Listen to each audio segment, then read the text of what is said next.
So next up we have Brandon. So he's currently a fourth year medical student at Oklahoma State University and the president of the Association of Native American Medical Students. And from what I saw, you just matched into emergency medicine. So congratulations on that. That's quite an accomplishment. So he'll be talking about ANAMS and its history. So thank you for being here. Thank you, Dr. Brzezinski. I can stop sharing here.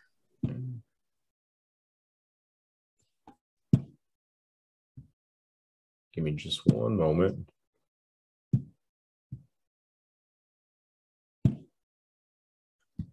Okay, so Chickasaw, Sahutu Foet, Brandon Postoak, Hoba Pisa, ILA Oshta at OSU College of Medicine in Tulsa, Oklahoma.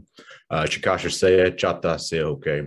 So hello, everybody. My name is Brandon Postoak. As Dr. Brzezinski said, I am a fourth year medical student at the Oklahoma State University College of Osteopathic Medicine in Tulsa, Oklahoma.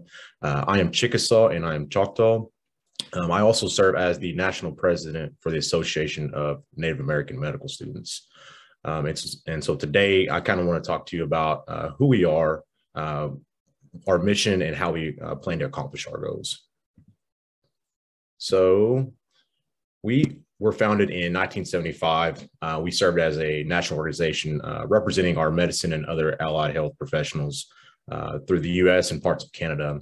Our parent organization is the AAIP, and they have been our main resource and network for all the stuff that we do.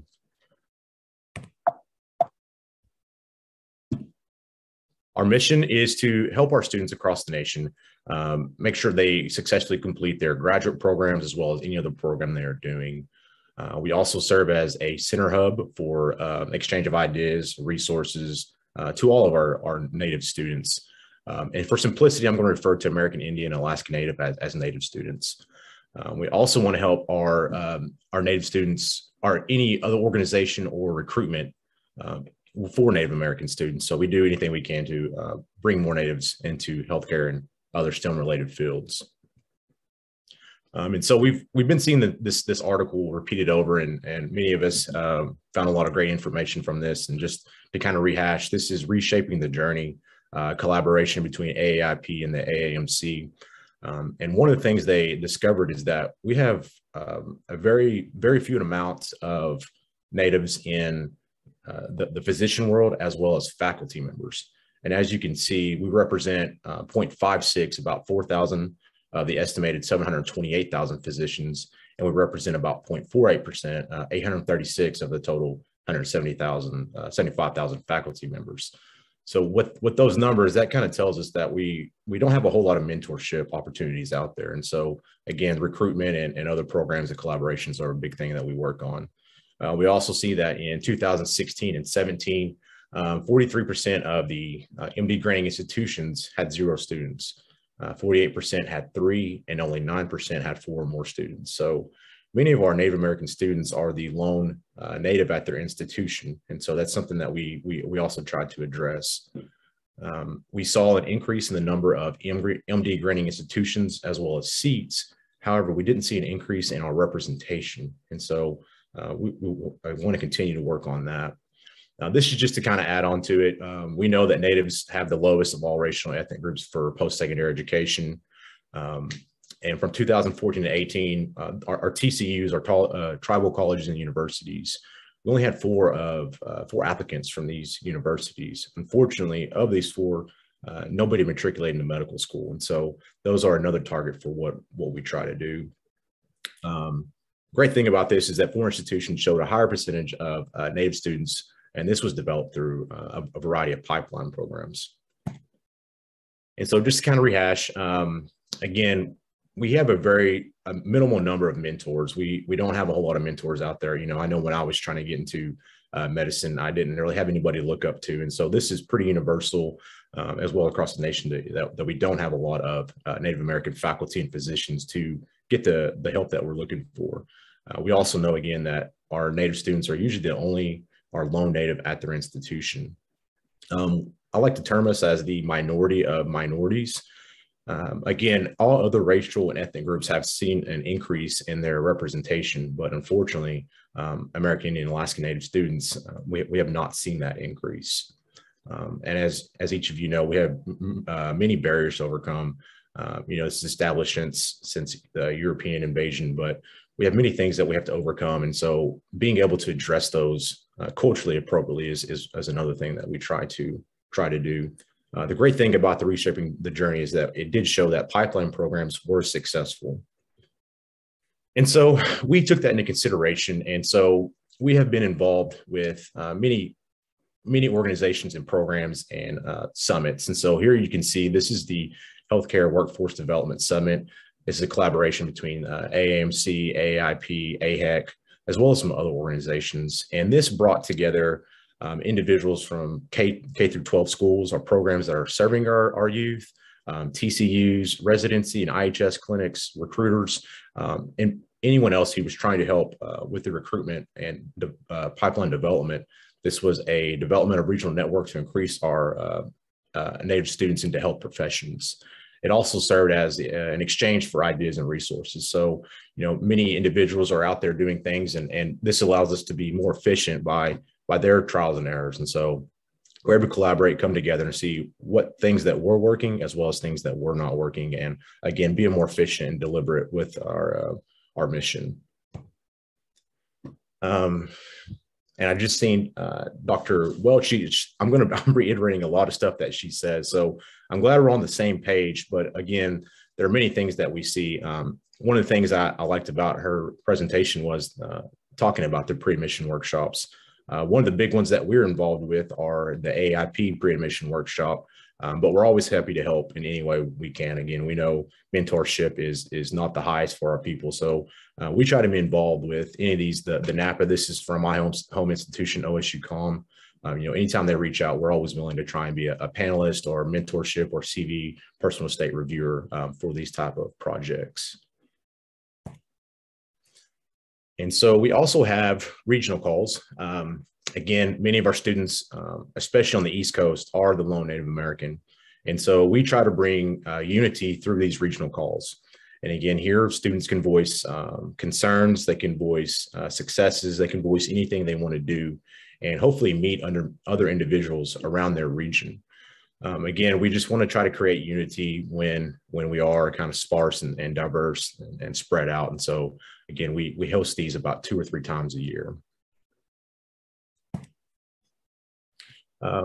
The AIP is hosting the CrossCultural Medicine Workshop, and this is something we will be involved with as panelists, as well as helping with other workshops.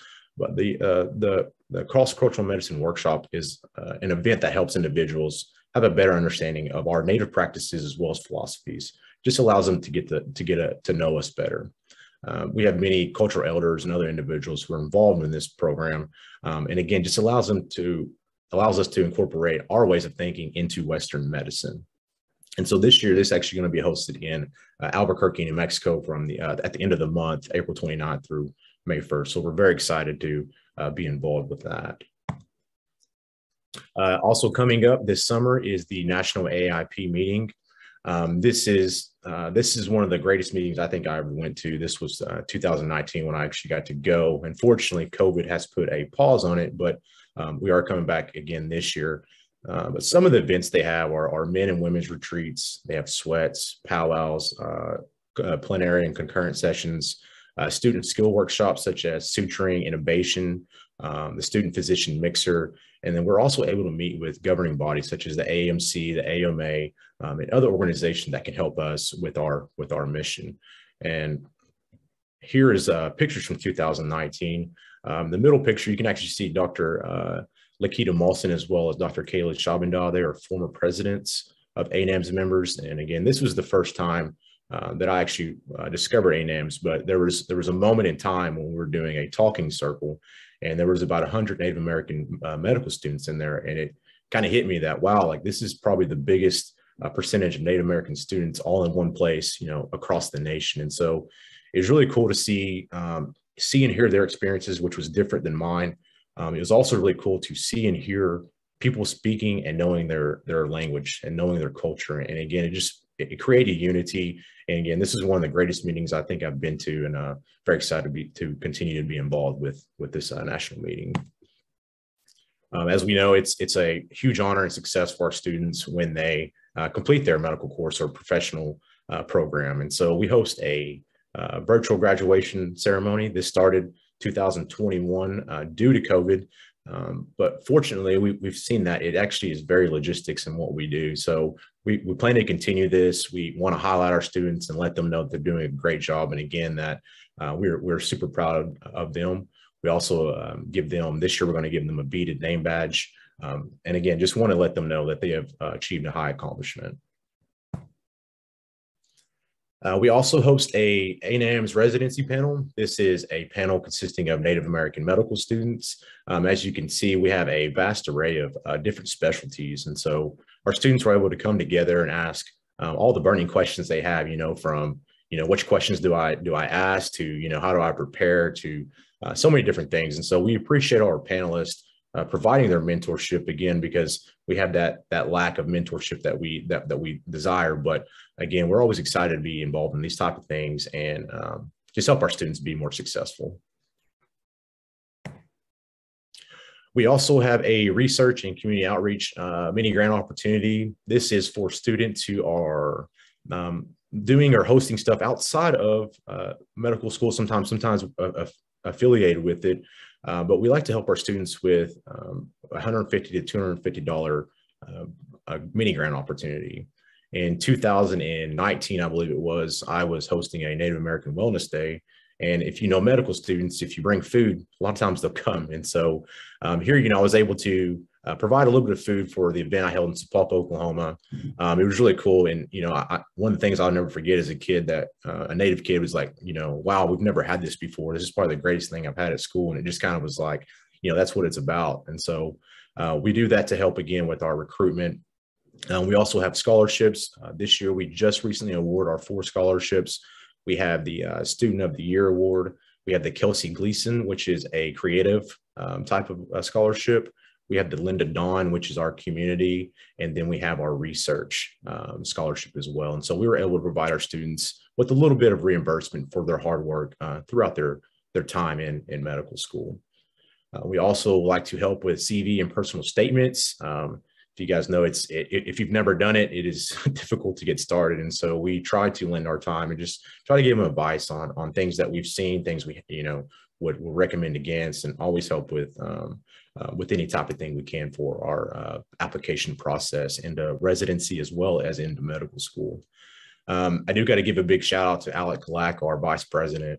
He's worked very hard the last couple of years with Sketchy Medical.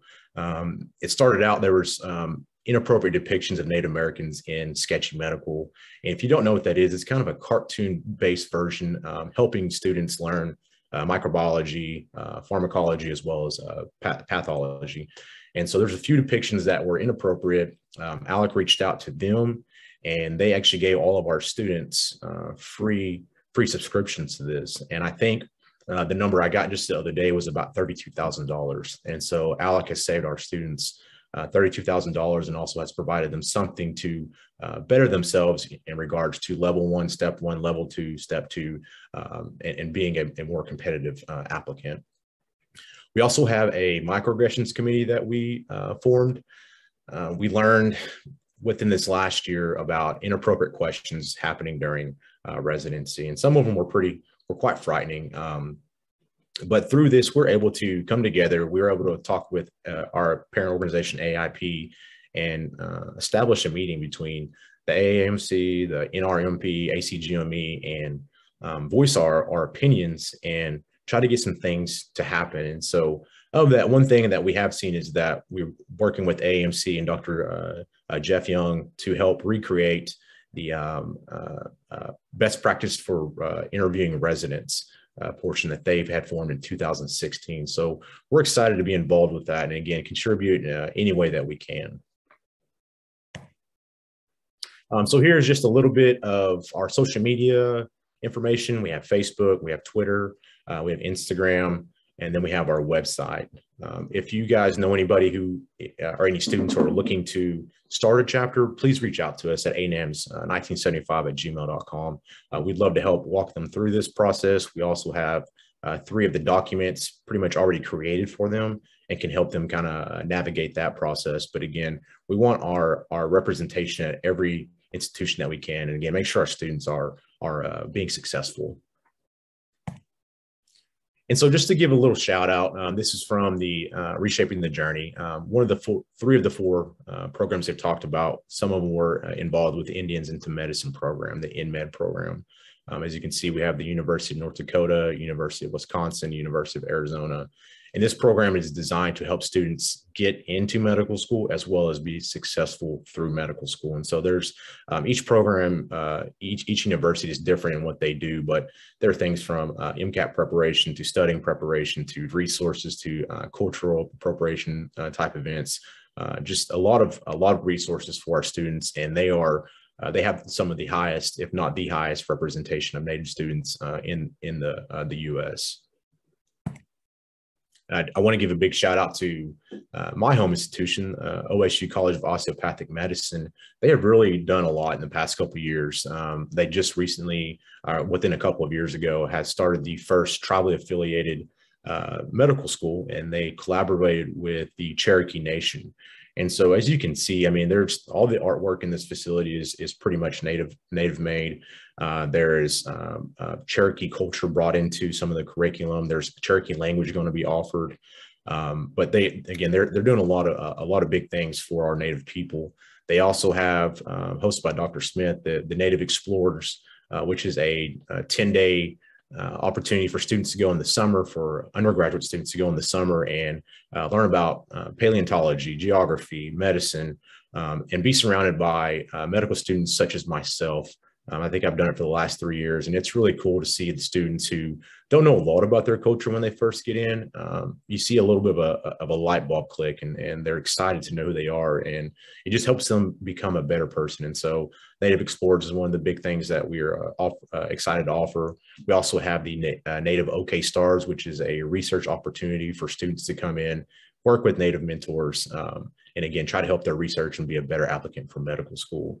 We also have things that are coming, such as Native Operation Orange. This is a skills workshop that provides innovation, suturing, CV, personal statement review, many of the things that makes an applicant better. And so they're hosting that to help our students become better applicants, also find the desire for what they love, and really just fellowship with our Native students.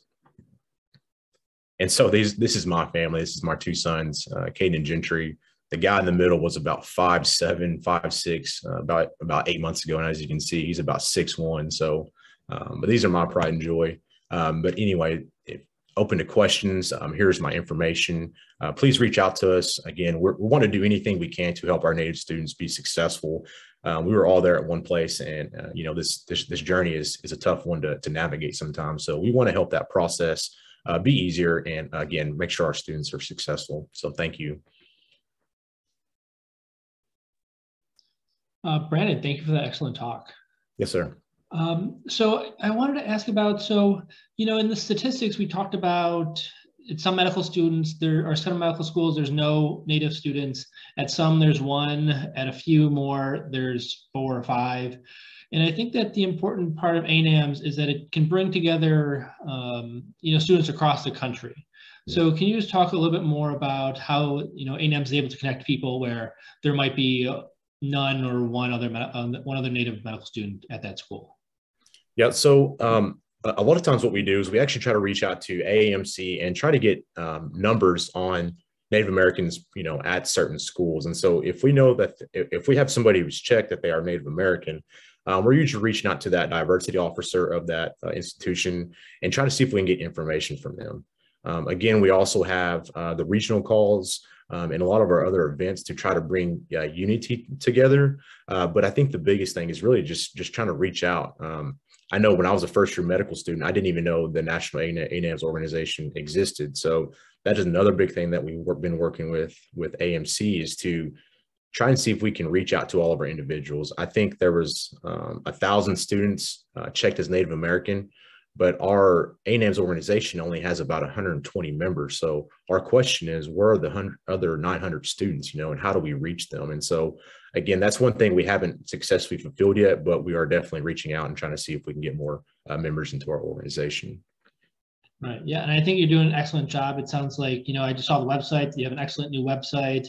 You have a lot of different officers from different medical schools, all working on different projects. So that's really great to hear. And then I guess you also alluded to this a little bit, but I'd like to ask a little bit more. So I shared like my pathway into medical school. It was kind of a long and, winding pathway where I didn't have a lot of mentors. So I don't know if you want to give just a little bit more about your pathway, what helped you along the way. Yeah, so it's really weird. I started out wanting to do physical therapy because I didn't think I was smart enough to do something else, not integrating it, but I just didn't think I didn't have myself set up to think that I could do that. And so I just started chasing undergraduate dreams, and I started being a little bit successful and developing a little bit of confidence, and had individuals say, hey, why don't you try medical school? And so I tried it and didn't do too well in the MCAT, failed, didn't get accepted in the first year. And fortunately, that's where I actually met Dr. Kent Smith, and he's the Dean for the Office of American Indians. And pretty much he's the one who changed my life and helped me do the stuff that I'm doing today. When we first started, I was doing a master's degree, and he was doing, it was a Native Youth Community Project. And pretty much we were doing STEM awareness camps for schools through all of Osage County. And it was very eye-opening when I would go to certain schools, some of these small schools, and you see a very talented Native American kid, and you just wonder what's going to happen to that kid. Is he going to use their full talent, or what's going to happen? And a lot of times the answer is no, because they don't have the mentorship. They don't see the Native American doing the successful things. And so, for me, that's kind of why I step in the role that I do now, is because I was that same kid. Again, didn't have the confidence, was lost, and didn't know what to do. And I was just blessed to find the opportunity to go to OSU, to meet Dr. Smith, and be involved with some of the great movement that our school, along with other institutions across the nation, are doing. And so, I just want to help our people become better. And the only way I know how to do that is just be out there and be a voice, as well as just work as hard as I can. I was hearing Dr. Welch earlier talk about her leadership and how hard they're working. I just want to reciprocate that energy. Yeah, and I think we all have a similar story. There's someone who really found us along the way and saw some potential, and now we're reaching that potential.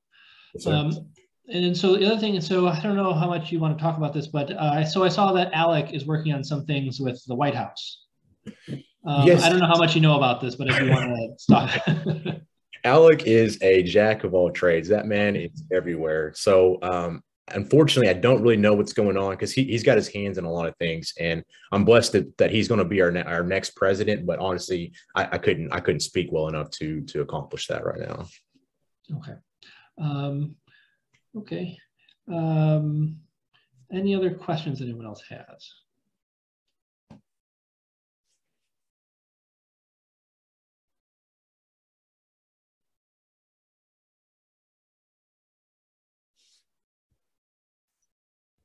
Okay.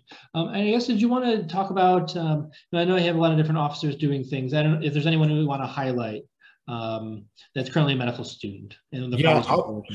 Honestly, I'd like to highlight our whole board. I've discovered that when you're doing a national organization, you're only as strong as your board. And so we have Brianna Baldwin, Leah DeRoyne, Keith Cordner, Brett Clark, Alec. I know I'm missing so many others. Megan, we have our core group has really stepped in and done a lot of things for us.